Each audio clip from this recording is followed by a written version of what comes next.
The Tale of Mrs. Tiggy-Winkle by Beatrix Potter. Once upon a time there was a little girl called Lucy, who lived at a farm called Littletown. She was a good little girl, only she was always losing her pocket handkerchiefs. One day little Lucy came into the farmyard crying. Oh, she did cry so. "I've lost my pocket handkin, 3 handkins and a penny. Have you seen them, Tabby Kitten?" The kitten went on washing her white paws, so Lucy asked a speckled hen, "Oh, Sally Henny Penny, have you found 3 pocket handkins?" But the speckled hen ran into a barn, clucking, "I go barefoot, barefoot, barefoot." And then Lucy asked Cock Robin sitting on a twig. Cock Robin looked sideways at Lucy with his bright black eye, and he flew over a stile and away. Lucy climbed upon the stile and looked up at the hill behind Littletown, a hill that goes up, up, into the clouds as though it had no top. And a great way up the hillside she thought she saw some white things spread upon the grass. Lucy scrambled up the hill as fast as her stout legs would carry her. She ran along a steep pathway, up and up, until Littletown was right away down below. She could have dropped a pebble down the chimney. Presently she came to a spring bubbling out from the hillside. Someone had stood a tin can upon a stone to catch the water, but the water was already running over, for the can was no bigger than an egg cup. And where the sand upon the path was wet, there were footmarks of a very small person. Lucy ran on and on. The path ended under a big rock. The grass was short and green, and there were clothes, props cut from bracken stems, with lines of plaited rushes and a heap of tiny clothespins, but no pocket handkerchiefs. But there was something else. A door, straight into the hill, and inside it someone was singing.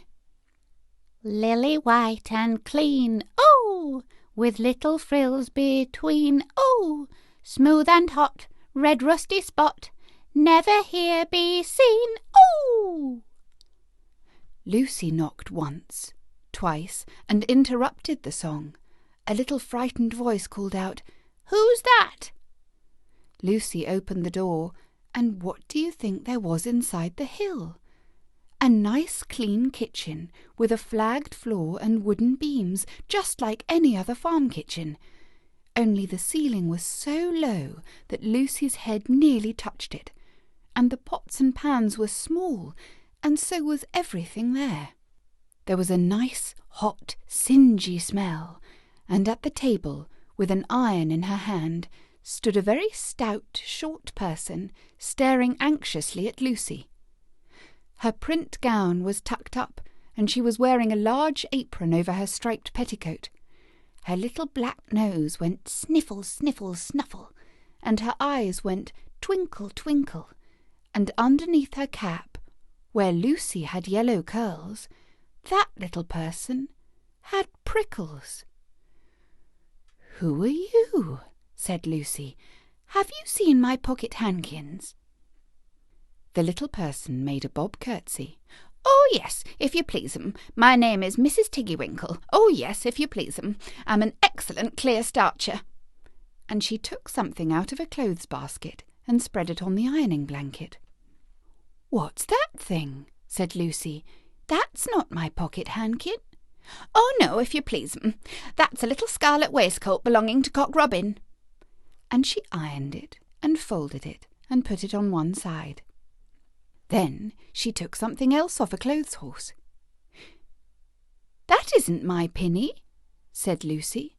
"Oh, no, if you please 'em. That's a damask tablecloth belonging to Jenny Wren. Look how it's stained with currant wine. It's very bad to wash," said Mrs. Tiggy-Winkle. Mrs. Tiggy-Winkle's nose went sniffle, sniffle, snuffle, and her eyes went twinkle, twinkle, and she fetched another hot iron from the fire.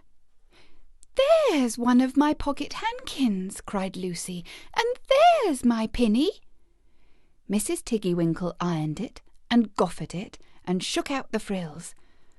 "Oh, that is lovely," said Lucy. "And what are those long yellow things with fingers like gloves?"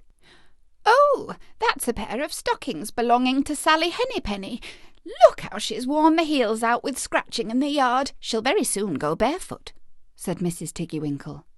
"Why, there's another handkersniff, but it isn't mine. It's red." "Oh, no, if you please, that one belongs to old Mrs. Rabbit, and it did so smell of onions. I've had to wash it separately. I can't get out the smell." "There's another one of mine," said Lucy. "What are those funny little white things?" "Oh, that's a pair of mittens belonging to Tabby Kitten. I only have to iron them. She washes them herself." "There's my last pocket handkin," said Lucy. "And what are you dipping into the basin of starch?" "Oh, they're little dicky shirt fronts belonging to Tom Titmouse. Most terrible particular," said Mrs. Tiggy-Winkle. "Now I've finished my ironing, I'm going to air some clothes." "What are these dear, soft, fluffy things?" said Lucy. "Oh, those are woolly coats belonging to the little lambs at Skelgill." "Will their jackets take off?" asked Lucy. "Oh, yes, if you please. Look at the sheep mark on the shoulder. And here's one marked for Gatesgarth, and 3 that come from Littletown. They're always marked at washing," said Mrs. Tiggy-Winkle. And she hung up all sorts and sizes of clothes, small brown coats of mice, and one velvety black moleskin waistcoat, and a red tailcoat with no tail belonging to Squirrel Nutkin, and a very much shrunk blue jacket belonging to Peter Rabbit, and a petticoat, not marked, that had gone lost in the washing, and at last the basket was empty. Then Mrs. Tiggy-Winkle made tea, a cup for herself and a cup for Lucy. They sat before the fire on a bench and looked sideways at one another. Mrs. Tiggy-Winkle's hand, holding the teacup, was very, very brown, and very, very wrinkly with soapsuds, and all through her gown and her cap there were hairpins sticking wrong end out, so that Lucy didn't like to sit too near her. When they had finished tea, they tied up the clothes in bundles, and Lucy's pocket handkerchiefs were folded up inside her clean pinny and fastened with a silver safety pin. And then they made up the fire with turf, and came out and locked the door and hid the key under the door-sill.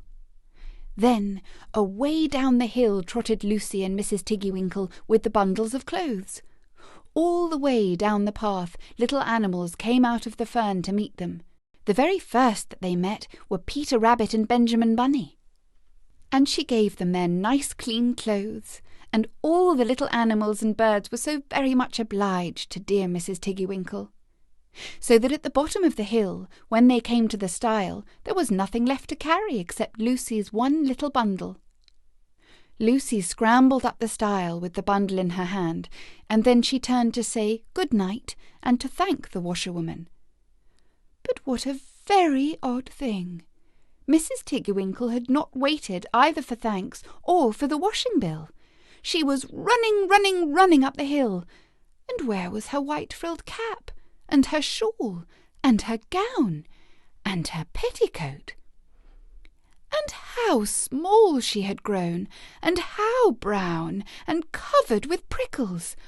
Why, Mrs. Tiggy-Winkle was nothing but a hedgehog. Now, some people say that little Lucy had been asleep upon the stile. But then how could she have found 3 clean pocket handkins and a pinny pinned with a silver safety pin? And besides, I have seen that door into the back of the hill called Cat Bells, and besides, I am very well acquainted with dear Mrs. Tiggy-Winkle. The end.